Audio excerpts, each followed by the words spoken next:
Hello, my name is Martin Baker, Deputy Editor at godisageek.com, and today we're going to show you a new arcade thing that Capcom's doing to celebrate their 30th year in the games industry. It's a collection of arcade games that they put out over the years, starting with 1987. These selections of games, these games will be released in packs, but you can also buy them individually. The first one, which is going to have these three games, Black Tiger, Avengers and 1943 Battle for Midway, will be released today, so you'll be able to get it as you're watching this, hopefully, depending on what time you're watching it and when you're watching it and stuff like that. But this first game is Black Tiger, and like I said, released in 1987. All these three games were released in 1987, and it's kind of, from what I've been reading about it, I mean, I don't remember this game. Growing up in a mining town up north, nowhere near Seaside or anything that played arcade games, I couldn't play arcade games all that often. So a lot of these passed me by, especially these early arcade games. Later on, maybe, but these early arcade games more or less passed me by. But it's the spirit. This, reading up about it, is the spiritual successor to Ghosts and Goblins. But you can kind of see when you started off in the game, I had like a full armor basically. But as I got hit, it knocked off, a la Ghosts and Goblins. One of the most famous things about Ghosts and Goblins is that your armor gets knocked off. It's kind of like a visual representation of how much health you've got left without having to look up at the health bar. One of the interesting things about Black Tiger, while I was playing it for the first time, is these dungeon areas, like little extra areas of the game that you can go into and get extra coins. The things that you see dropping from the characters, there's one on the screen right now that's got number 1 on it, is Zenny coins. And these are the in-game currency that allows you to go to like the shop. There's a shop later on that you'll see where you can buy upgrades to your armour and buy different weapons and buy health potions and things like that. But obviously it's a 2D side scroller. Instead of being like Ghosts and Goblins where you just go from left to the right of the screen, there's all these like up and down areas of the game that you can go into. Allows for a greater sense of exploration, really. I mean, there's no way to know where you're going. You just have to keep exploring until you get to the end boss. The end boss is obvious when you get to it. There's these little arrows that kind of show you the vague direction where you need to go. Are all over the place, but when you get to the boss, there's loads of them. You can tell that you're at the end of the level. So this is a shop that I was talking about earlier, where you can spend the 715 Zenny coins that I've collected in this level to upgrade your armor and buy new weapons, buy more coins, more keys. The keys are used to unlock treasure chests that you see dotted around. If you don't have any keys, you can't unlock the treasure chest and you can't get the Zenny coins that are held within. Those are the little that you can see on screen now. The multiple instances of those arrows is how you know that you're at the end of the level. So that's the first level completed. Some bonus Zenny to help me on my way into the next level. So round 2, a lot of the levels are more or less the same thing, just with different backdrops. The added difficulty this time of the jumps. There's more obvious, more difficult jumps in this level. Typical of a old school game, if you don't jump right at the edge, you're not going to make it.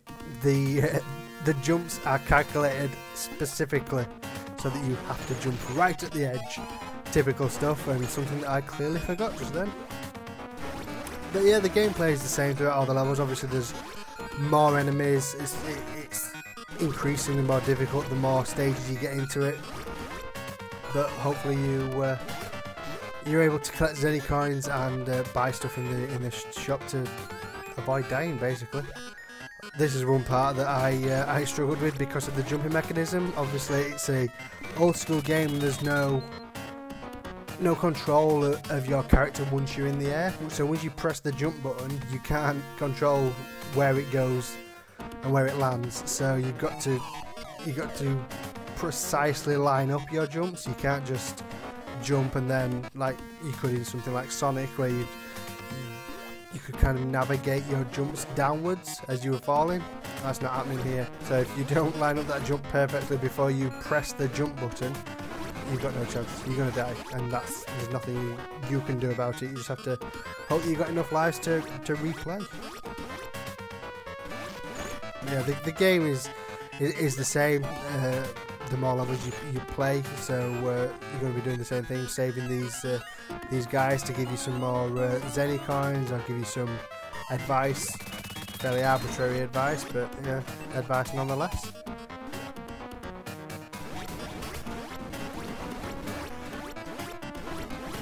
Yeah, it's fairly simplistic gameplay, but it's something that a lot of people growing up in 1987, you know, maybe saw this game coming out when it first came out, and it's one of those games that you could definitely see people shoveling their money into, just because of the you know, the live system.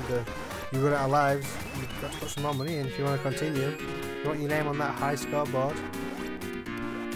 There is, if you saw the, I know I was talking over it, but if you sort of looked at the splash card right before the game started, there is a multiplayer component. It's basically you alternate between things. There's no co-op or anything like that. You won't get multiple players in the same level. It's just a case of alternating between you and your friends. But there is a co-op mode.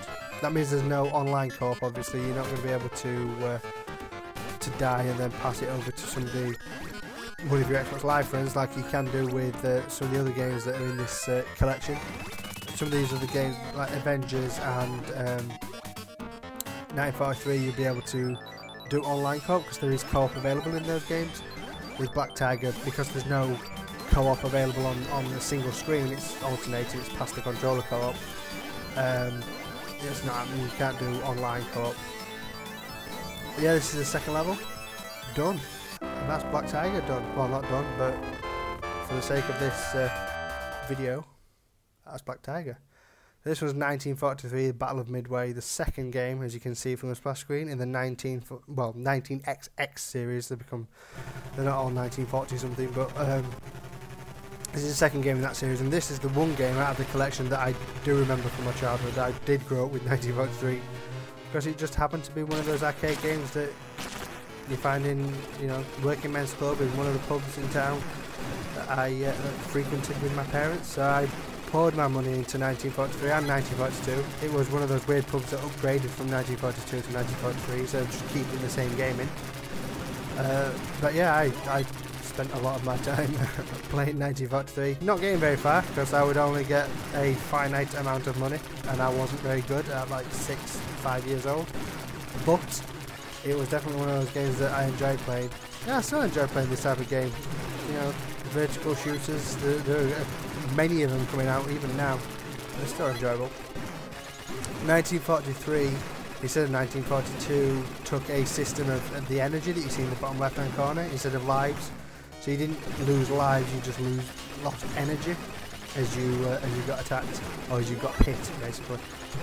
And the aim of the game, there's two sections to each level basically. There's one in the air where you're taking on the aircraft, and then as you defeat all the aircraft, when you get to the end of this section, as you can see, the second section starts where you dive down to the water's surface and start taking out still planes again, you know, some more planes, but then the ships start making an appearance. You have to destroy the onboard guns if you don't want to get hit, and then there's always a big ship at the end.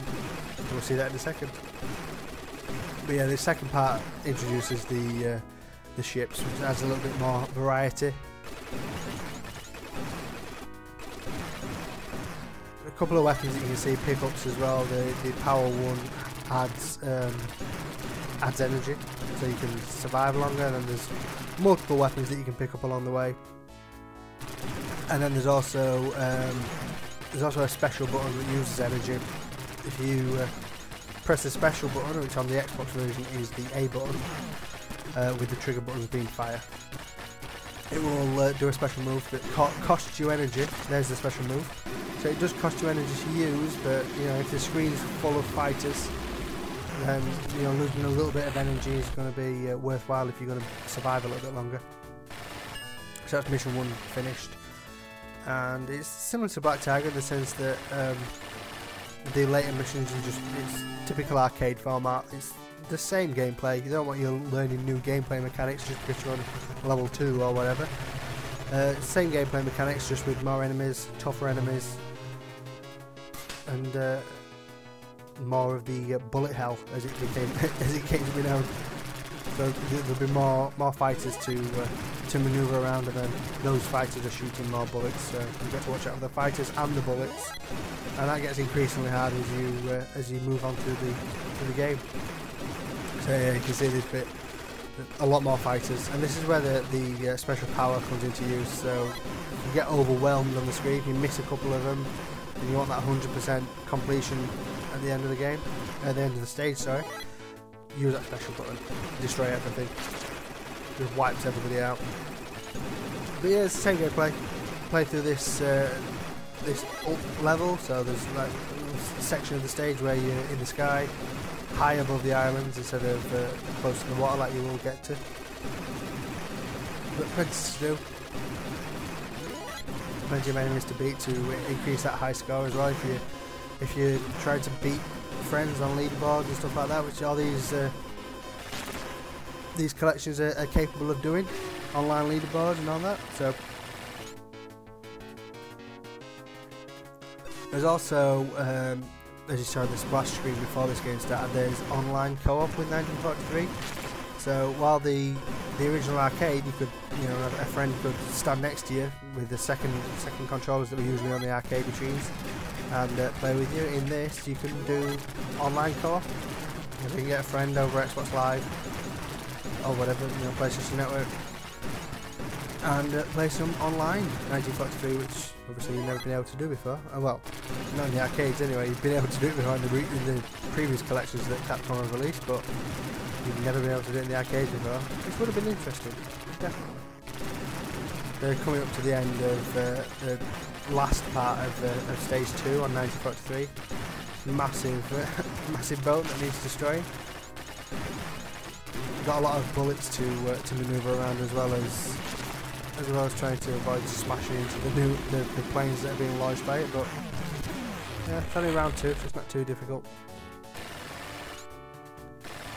But that's 1943, the Battle of Midway, and the third and final game is Avengers. Now this got me excited when I first saw this. This is another game like Black Tiger that I vague memories of, but I'd never played it before. So when I saw the name Avengers coming up for Capcom Arcade Cabinet Collection, I got excited. As a comic book fan, I got excited. But yeah, it's not the Avengers game that I grew up playing. It's not Marvel's Avengers. It's Capcom's Avengers.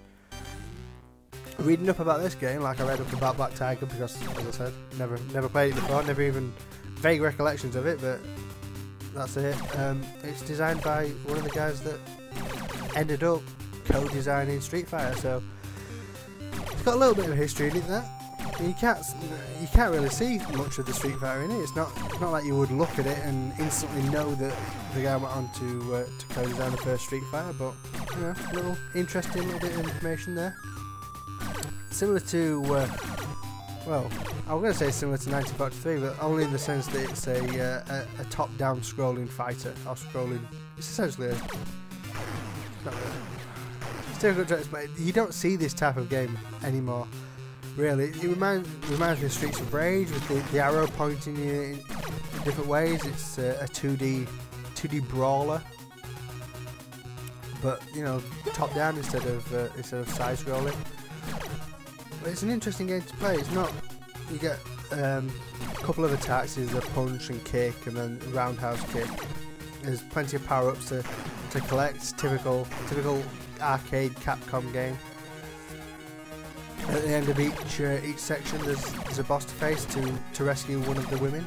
At the beginning of the game, you saw that there's the enemy of the game has captured 6 women, and the aim of the game basically is to rescue all 6 by completing each of the 6 stages.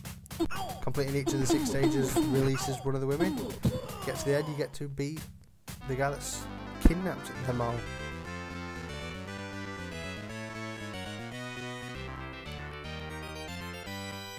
That's one down.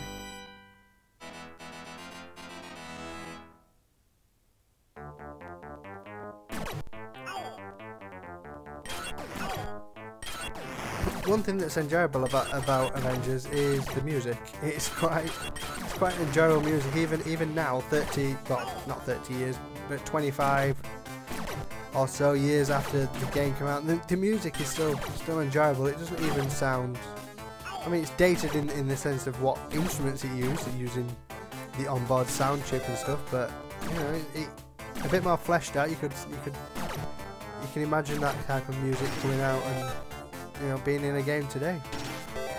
It's quite enjoyable to listen to. And typical arcade in the sense that it's just the same enemies over and over again. The more difficult enemies are starting to pop up now with different, you know, highlighted by being different colours. You know that they're not just the same enemies. Even though they look the same, they're slightly different because they're different colours. There we go, speed up, pick up, indicating that there's, you know, typical Capcom, typical arcade game really, in the sense that there's a hell of a lot of pickups to collect through the game. Some that restore your health, that you can see in the top left, some that speed you up, some that, you know, you can even collect weapons on the floor, projectiles and all sorts of things like that. There's another comparison. I avoided trying to make the comparison between 1943 and the vertical shooters, but throwing the size is makes it feel like a bullet hell game, and it's increasingly difficult to compare it to something like 1943 when it starts doing that. Avoid a little sniper that's coming up on the left hand side there. Try and not grab him, and it's the boss of the second level. Splits into three, and then as you can see, I can't damage him until I figure out which one it is that I can damage. Oh well, you've got plenty of lives, so. And that's Avengers, and that's the 3 games in this first pack of the Capcom arcade cabinet. So there'll be another video when the next pack comes out. Bye.